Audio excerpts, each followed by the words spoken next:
Hello friends, पिछले video में हम लोगों ने अक्षीय निरक्षीय स्थिति एवं कूलाम के नियम जैसे टॉपिक्स की पढ़ाई की थी। आज के इस वीडियो में हम वैद्युत फ्लक्स एवं गॉस के प्रमेय के बारे में पढ़ने वाले हैं, तो वीडियो पूरा जरूर देखिएगा। और मेरे चैनल पर नए हैं तो चैनल को अभी सब्सक्राइब कर लीजिए। ऊपर आप आई बटन पर क्लिक करके पिछले वीडियोस को देख सकते हैं। तो वेलकम फ्रेंड्स, मैं हूं छत्रपाल सिंह राठौर और आप देख रहे हैं Nagarjuna coaching institute YouTube channel. तो चलो स्टार्ट करते हैं। वैद्युत आवेश एवं क्षेत्र पार्ट 5। वैद्युत फ्लक्स विद्युत क्षेत्र में स्थित किसी पृष्ठ से अभिलंबवत गुजरने वाली कुल क्षेत्र रेखाओं की संख्या को उस पृष्ठ से गुजरने वाला वैद्युत फ्लक्स कहते हैं। इसे फाई ई से प्रदर्शित करते हैं। यदि कुल वैद्युत फ्लक्स का मान डेल फाई ई हो तो del phi E is equal to E into del S होता है। इसे हम लोग सूत्र रूप में इस प्रकार से प्रदर्शित कर सकते हैं। तो मान लीजिए कि यह एक कोई विद्युत क्षेत्र है और इसके अंदर कोई एक बंद पृष्ठ है और इस बंद पृष्ठ से गुजरने वाली क्षेत्र रेखाएं क्या होंगी? वैद्युत फ्लक्स कहलाएंगी। यह क्या होता है? एक अदिश राशि होता है। इसका एसआई मात्रक न्यूटन मीटर स्क्वायर पर कूलाम होता है, या इसे हम लोग वोल्ट मीटर से भी प्रदर्शित कर सकते हैं। इसका विमीय सूत्र M L cube T minus cube A inverse होता है। वैद्युत फ्लक्स मतलब बहाव। अब इसे हम लोग एक उदाहरण के माध्यम से समझते हैं। मान लीजिए कि एक जल प्रवाह के मार्ग में कोई एक रिंग आ जाता है। ये जल है और इसके प्रवाह में मार्ग में क्या आता है? एक रिंग आ जाता है। तो यह जल इस रिंग से होकर के बहेगा। अब इसके लिए दो स्थितियां हो सकती हैं। पहला स्थिति ये कि यदि यह रिंग इस जल प्रवाह के मार्ग के अभिलंबवत हो, यानी कि 90 डिग्री पे मौजूद हो, तो ज्यादा जल इससे होकर के प्रवाहित होगा। यदि यह रिंग थीटा कोण बना ले या अपने अक्ष पे झुक जाए तो इससे होकर के क्या होगा? कम जल प्रवाहित होगा। तो इसी प्रकार से वैद्युत फ्लक्स भी होता है। अब इस रिंग की हम लोग तुलना किसी पृष्ठ से कर लेंगे और इस पेन की तुलना हम लोग किससे कर लेंगे? वैद्युत फ्लक्स से। तो वैद्युत फ्लक्स पृष्ठ के लंबवत हो तो अधिक वैद्युत फ्लक्स प्रवाहित होगा, और यदि यह पृष्ठ झुका हुआ हो तो इससे कम वैद्युत फ्लक्स होकर के प्रवाहित होगा। तो इसी स्थितियों के बारे में हम लोग आगे पढ़ते हैं। तो स्थितियां number first, theta is equal to 90 degree हो तो क्या होगा? Cos 90 degree is equal to 0, यानी कि डेल फाई ई का मान क्या हो जाएगा? E into del S into cos 90 degree. अब cos 90 degree is equal to कितना होता है? 0 होता है। तो उसका मान रखने पर del phi E is equal to क्या आ जाएगा? 0 आ जाएगा। तो यही पहली स्थिति है। यदि वैद्युत फ्लक्स क्षेत्र के समांतर है तो गुजरने वाले वैद्युत फ्लक्स शून्य होंगे। अब उसको एक और एग्जांपल से हम लोग समझ जाते हैं। मान लीजिए कि कोई वैद्युत क्षेत्र, यह एक विद्युत क्षेत्र है और यह एक पृष्ठ है। इन दोनों के एक दूसरे से समांतर हो जाने पर क्या होगा? यहां से जो भी वैद्युत फ्लक्स गुजरेगा, मान लीजिए कि इन दोनों को मैं ऐसे समांतर पकड़ लेता हूं और समांतर पकड़ने के बाद इस वैद्युत फ्लक्स को इससे गुजारने की कोशिश करूंगा तो बिल्कुल भी यह वैद्युत फ्लक्स के यहां से होकर के नहीं गुजरेगा। लेकिन यदि यही एक दूसरे के लंबवत हो जाए, वैद्युत क्षेत्र और यह पृष्ठ, तो क्या होगा? तो उसको भी आप यहां से समझ सकते हैं। अब मैंने क्या किया? इस पृष्ठ को इस वैद्युत क्षेत्र के क्या कर दिया? लंबवत कर दिया। अब लंबवत करने पर यहां से होकर के कोई भी विद्युत क्षेत्र गुजरेगा तो इस पृष्ठ से होकर के क्या होगा? गुजरेगा। तो इससे हम लोगों ने क्या समझा? इससे हम लोगों ने यह समझा कि यदि theta is equal to 0 degree हो तो cos 0 degree is equal to 1, और इस कंडीशन में cos 0 degree is equal to 1, तो del phi E is equal to E into del S into 1 is equal to E del S. यहां पे condition ये कहता है कि यदि पृष्ठ वैद्युत क्षेत्र के लंबवत हो तो वैद्युत फ्लक्स अधिकतम होगा।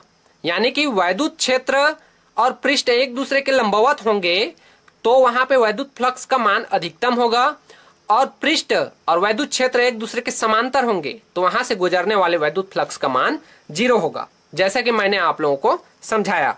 तो इसके आगे हम लोग एक बहुत ही इंपॉर्टेंट टॉपिक को पढ़ने वाले हैं और उस टॉपिक का नाम है गॉस का प्रमेय। गॉस का प्रमेय, इसे कार्ल फ्रीडरिच गॉस ने दिया था, इसके अनुसार किसी बंद पृष्ठ से गुजरने वाला संपूर्ण वैद्युत फ्लक्स उस बंद पृष्ठ के अंदर निर्वात में स्थित कुल आवेश का 1/ε0 गुना होता है, जहां ε0 निर्वात की विद्युतशीलता है। सूत्र रूप में इसे हम लोग phi E is equal to Q into 1/ε0 गुना से शो कर सकते हैं, या phi E is equal to Q into ε0, क्योंकि Q यहां से 1 से मल्टीप्लाई हो जाएगा। तो इसे हम एक एग्जाम्पल के थ्रू समझते हैं। मान लीजिए कि यह क्या है, एक बंद पृष्ठ है और इससे गुजरने वाला वैद्युत फ्लक्स का phi E है। तो इस phi E का मान किसके बराबर होगा? इस बंद पृष्ठ के अंदर उपस्थित एकांक आवेश प्लस Q के 1/ε0 गुना के बराबर होगा। तो इस प्रकार से हम लोगों ने गॉस के प्रमेय को समझा। अब इसकी व्युत्पत्ति को देखते हैं। तो यहाँ पे दिया हुआ है कि मान लो कोई बंद पृष्ठ S है जिसका केंद्र O तथा त्रिज्या R है, O पर प्लस Q आवेश स्थित है। इस प्रकार केंद्र O से R दूरी पर स्थित बिंदु P पर विद्युत क्षेत्र का परिमाण। तो यहाँ पे चित्र में स्पष्ट रूप से आप देख पा रहे हैं कि मान लीजिए कि यह कोई एक पृष्ठ है, बंद पृष्ठ S, और उसका कोई अल्प क्षेत्र ds, इसकी त्रिज्या R और केंद्र O, और O पर क्या स्थित है? प्लस Q आवेश स्थित है। चूंकि गोले की त्रिज्या हर जगह पर एक ही होती है, तो O से R दूरी पर इसे मान सकते हैं, क्योंकि यह भी एक त्रिज्या है। तो O से R दूरी पर बिंदु P स्थित है। इसी बिंदु P पर विद्युत क्षेत्र का परिमाण कितना होगा? कूलाम के नियम के अकॉर्डिंग हम लोग लें तो E is equal to 1/4πε0 into Q upon R²। इसे हम लोग इक्वेशन फर्स्ट बना लेते हैं। अब यदि गोले S के पृष्ठ पर कोई अल्प क्षेत्र ds की कल्पना करें, तो यह क्षेत्र विद्युत क्षेत्र से थीटा कोण बनाता है।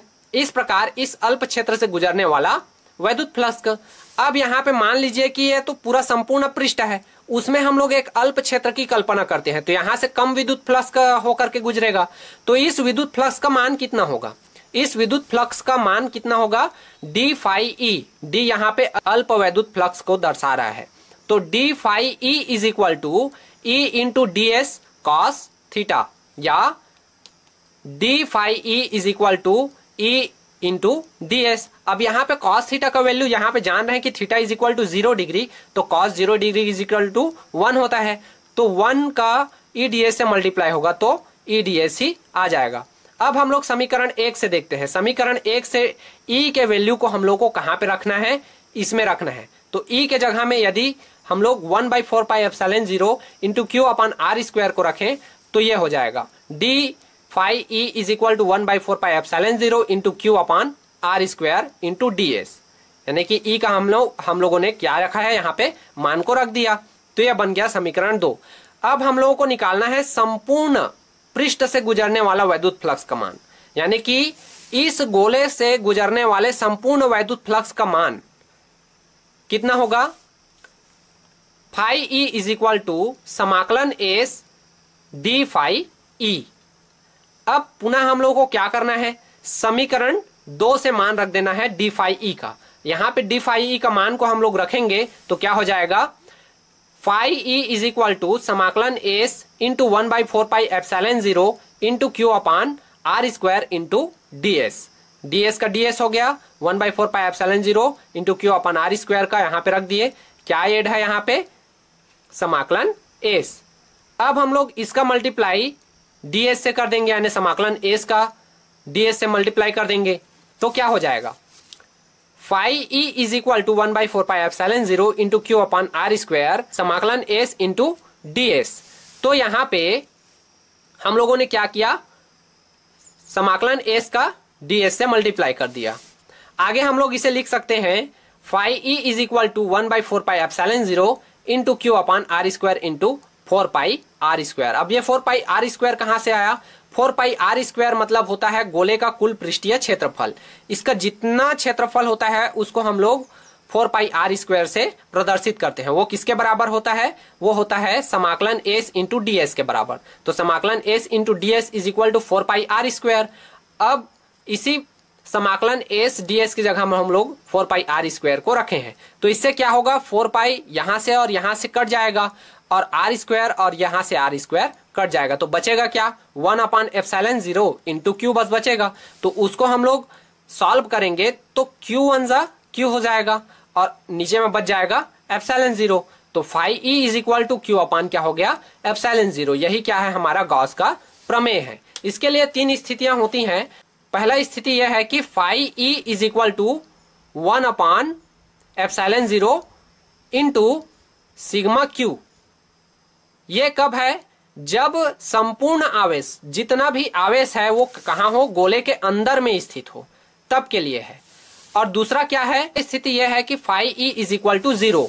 यहां पे यदि कोई भी आवेश गोले के अंदर ना हो, सभी आवेश गोले के बाहर में स्थित हो, तो क्या हो जाएगा, विद्युत फ्लक्स का मान 0 हो जाएगा, यानी कि phi E is equal to 0 हो जाएगा। तीसरा स्थिति क्या है, phi E is equal to Q1 upon epsilon 0। अब यह स्थिति कब आएगा, यदि कुछ आवेश गोले के अंदर में स्थित हो और कुछ आवेश गोले के बाहर स्थित हो, तो इस तरह से जो वहां पे फार्मूला निकल के आएगा वो आएगा phi E is equal to Q1 upon epsilon 0। अब हमने गॉस के प्रमेय के बारे में तो पढ़ लिया, लेकिन इसमें इंटरेस्टिंग बात क्या है पता है, गॉसी पृष्ठ वह काल्पनिक पृष्ठ होता है जो गॉस के प्रमेय का उपयोग करने के लिए किसी आयतन को परिबद्ध करते हुए खींचा जाता है। यह किसी भी आकार का हो सकता है। मतलब ये कि वह गॉसी पृष्ठ केवल एक कल्पना का था, कल्पना मात्र था, उसका एग्जिस्टेंस कहीं पे भी नहीं रहता है। और इसका महत्व क्या है, महत्व यह है कि इसका उपयोग किसी आवेश या आवेशों के निकाय के कारण उत्पन्न विद्युत क्षेत्र ज्ञात करने के लिए किया जाता है, जहां कूलाम का नियम लागू करना कठिन होता है। यानी कि जहां पे कूलाम का नियम काम नहीं आता है, वहां पे गॉस का प्रमेय काम आता है। तो इस प्रकार से हम लोगों ने गॉस के प्रमेय एवं वैद्युत फ्लक्स के बारे में पढ़ा। तो वीडियो अच्छी लगी हो तो इसे शेयर करें।